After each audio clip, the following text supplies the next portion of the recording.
Hello, good morning, जोहार। मैं राजू और आप देख रहे हैं 24 झारखंड न्यूज। चलिए जानते हैं झारखंड की आज की 25 मुख्य बड़ी खबरों को। रांची के मेन रोड में गढ़वा के कुख्यात अपराधी छोटू रंगसाज की दिन दहाड़े हत्या, पलामू के अपराधियों ने मारी गोली। रांची के डेली मार्केट थाना क्षेत्र की उर्दू लाइब्रेरी के पास स्थित कपड़ा मंडी में खरीदारी करने आए गढ़वा के कुख्यात अपराधी छोटू रंगसाज की गोली मारकर हत्या कर दी गई।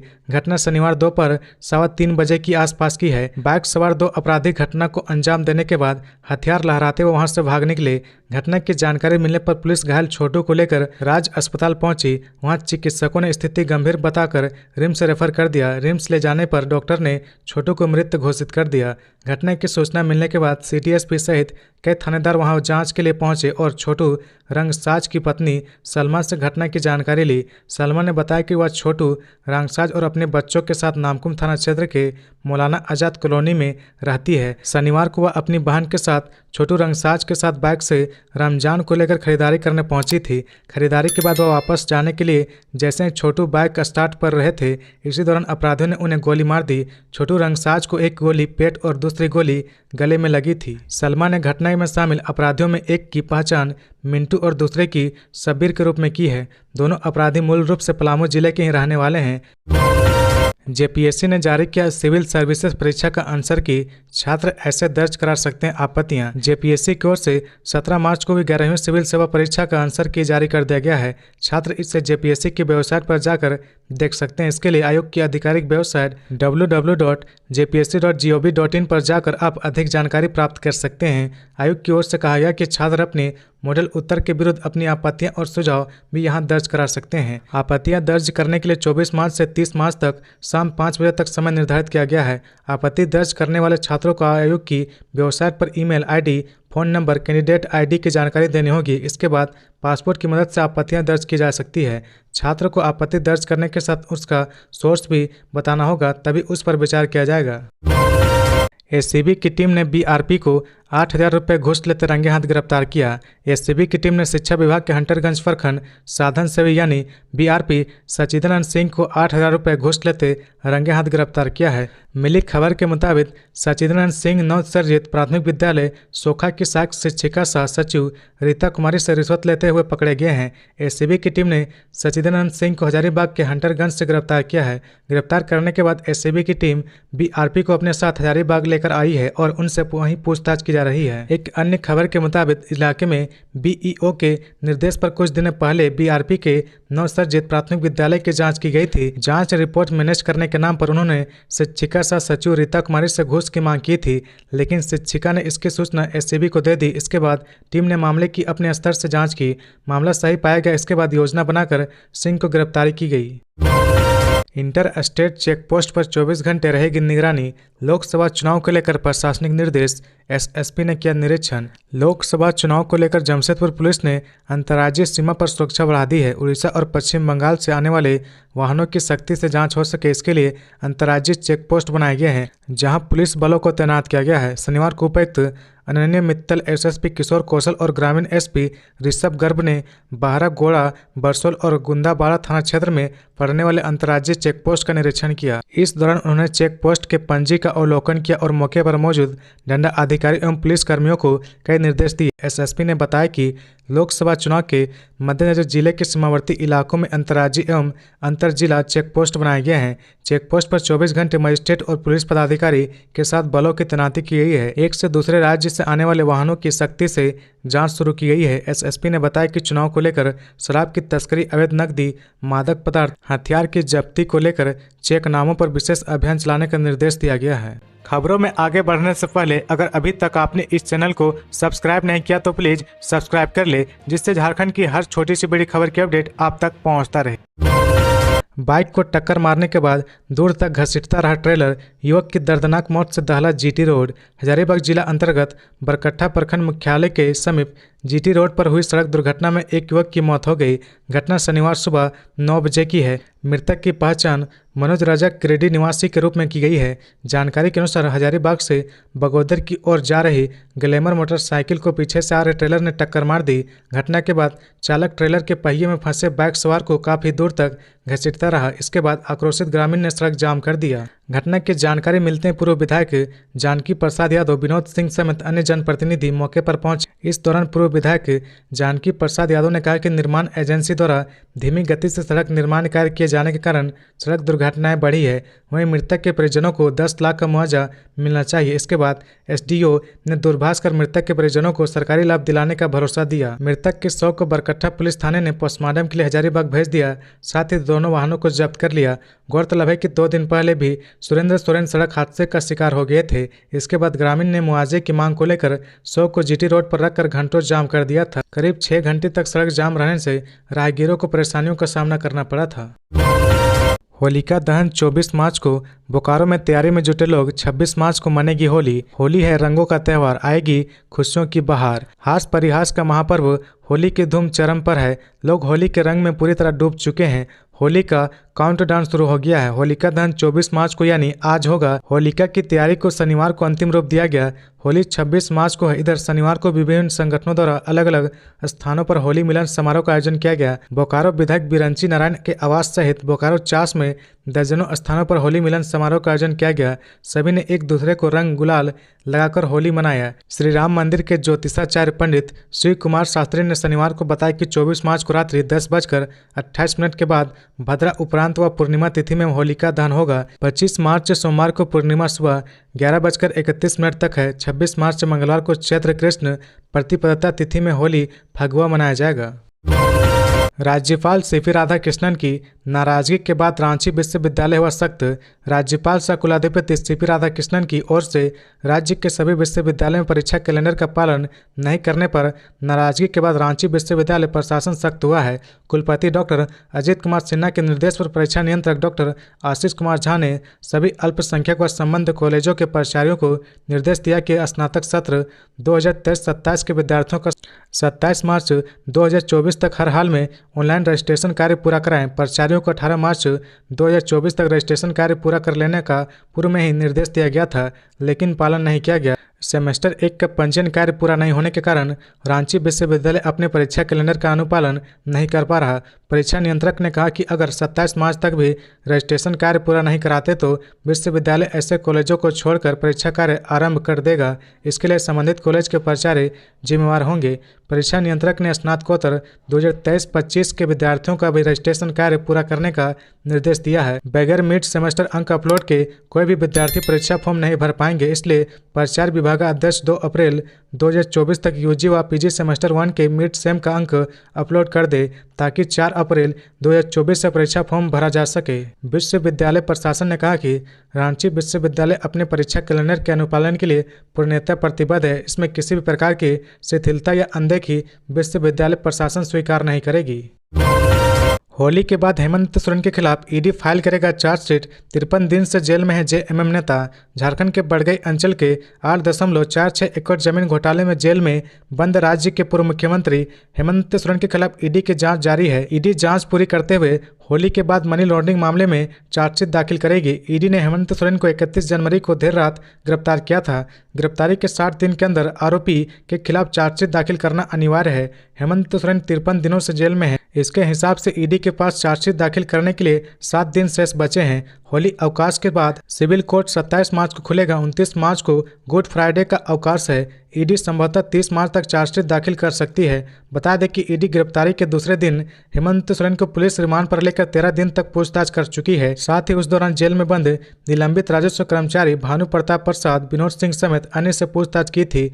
उसी आधार पर ईडी हेमंत सोरेन और भानु प्रताप प्रसाद के खिलाफ मनी लॉन्ड्रिंग मामले में चार्जशीट दाखिल कर सकती है। ईडी ने पूर्व में सिर्फ भानु प्रताप प्रसाद के खिलाफ 3 अगस्त 2023 को केस किया था। बाद में उसी केस में हेमंत सोरेन की गिरफ्तारी हुई है। किसानों को फिर नहीं समय पर मिल पाए खेती के उपकरण।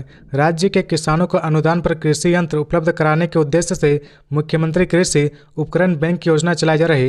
हालांकि 3-4 वर्षों से किसानों को इस योजना का लाभ समय से नहीं मिल पा रहा। चालू वित्तीय वर्ष 2023-24 में भी यह योजना सफल नहीं हो पाई, क्योंकि अब तक कृषि उपकरणों के लिए टेंडर ही फाइनल नहीं हो पाया, जबकि इसका राज्यादेश 7 फरवरी 2024 को ही जारी हो चुका था।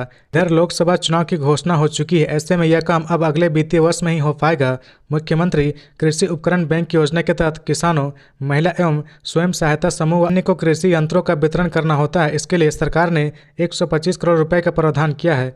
जिन किसानों के पास पहले से बड़ा ट्रैक्टर उपलब्ध है और अगर वे सहायक कृषि यंत्र लेना चाहते हैं तो वे इस योजना का लाभ ले सकते हैं। अगर वे चाहे तो इसके अलावा भी 3 लाख रुपए तक का कोई कृषि यंत्र ले सकते हैं। उपकरणों पर किसानों को 80% अधिकतम 2 लाख रुपए तक का अनुदान मिलेगा। अनुदान पर मिले ट्रैक्टर और कृषि यंत्रों का उपयोग कृषि समूह कर सकेंगे। इन्हें समूह और समूह के बाहर भाड़े पर भी लगाया जा सकेगा। इससे कृषक संगठन अपनी आय बढ़ा सकते हैं।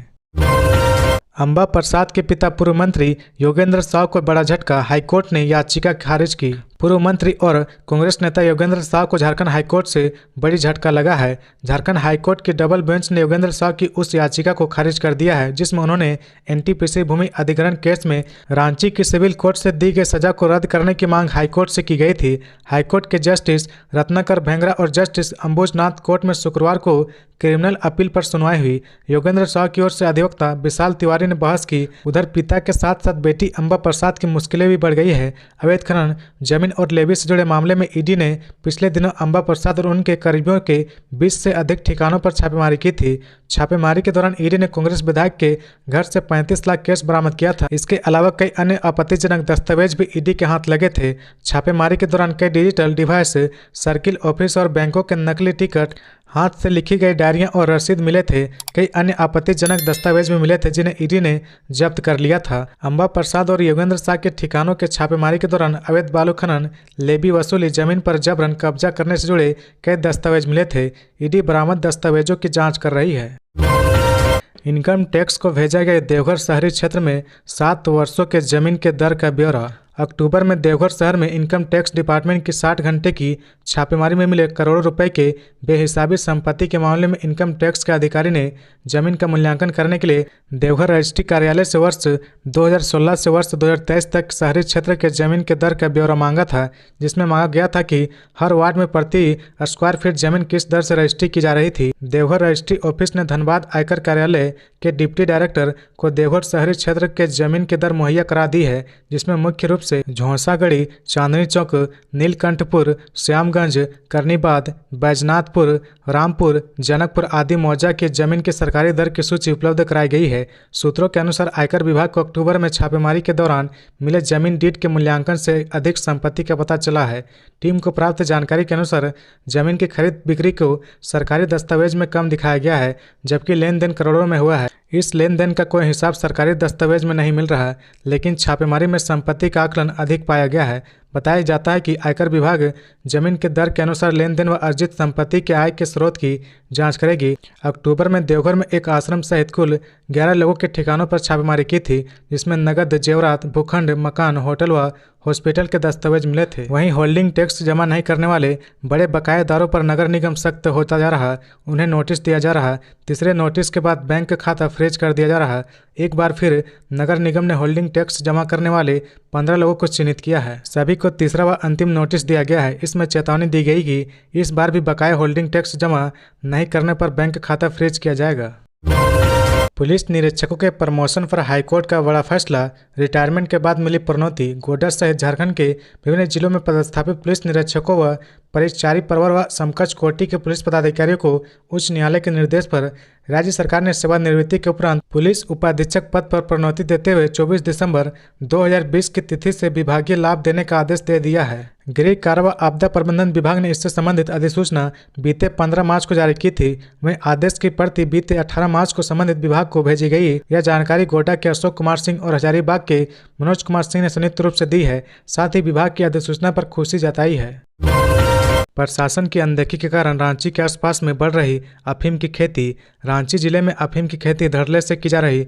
पुलिस प्रशासन भी इस मामले में ध्यान नहीं दे रही। यही कारण है कि रांची के टुप्पूदाना इलाके में अफीम की फसल पककर तैयार है।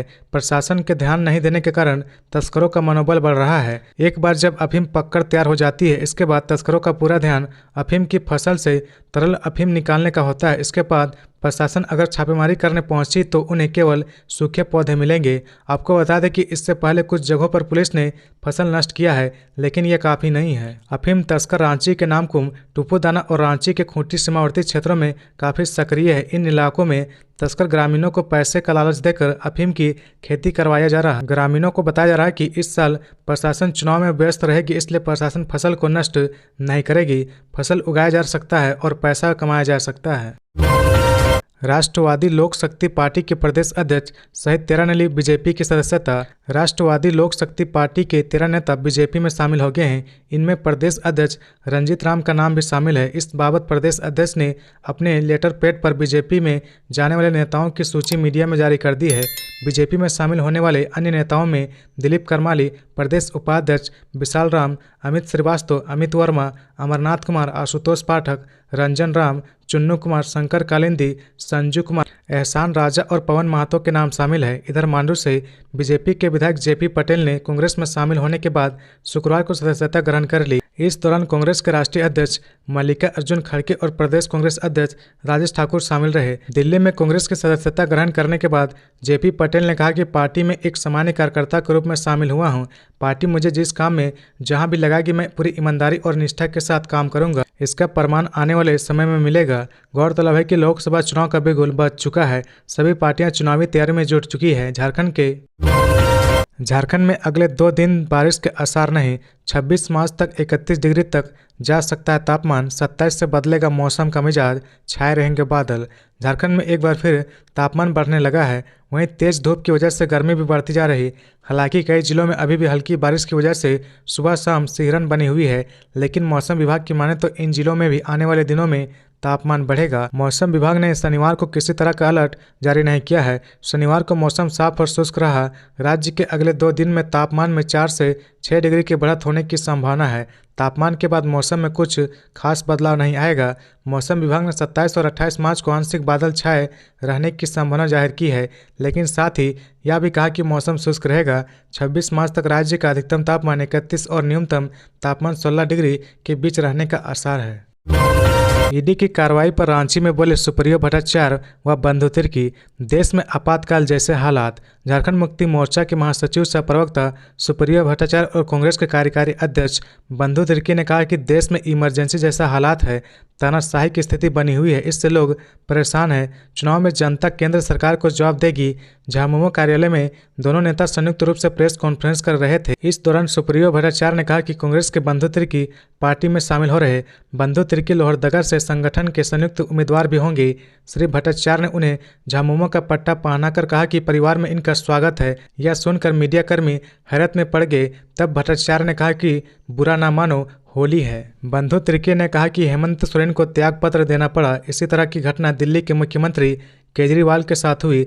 पर 2024 के चुनाव के बाद जब केंद्र में हमारी सरकार बनेगी तो इनके कितने लोग जेल जाएंगे यह समझने की जरूरत है। ऐसे देश नहीं चलता है। झारखंड में बीजेपी को जनता औकात बता देगी। सुप्रियो भट्टाचार्य ने कहा कि पीएमएलए का उपयोग ईडी करती है। उसका मूल स्क्रिप्ट है प्रिवेंशन ऑफ मनी लॉन्ड्रिंग। इसके क्वाज 15 में कहा गया है कि राष्ट्रपति, सुप्रीम कोर्ट के चीफ जस्टिस व राज्यपाल को छोड़कर ईडी किसी को गिरफ्तार कर सकती है। हेमंत सोरेन को जिस 8.46 एकड़ जमीन में फंसाया गया है और जेल भेजा गया, उसमें पैसे की कहीं लेन देन भी नहीं है।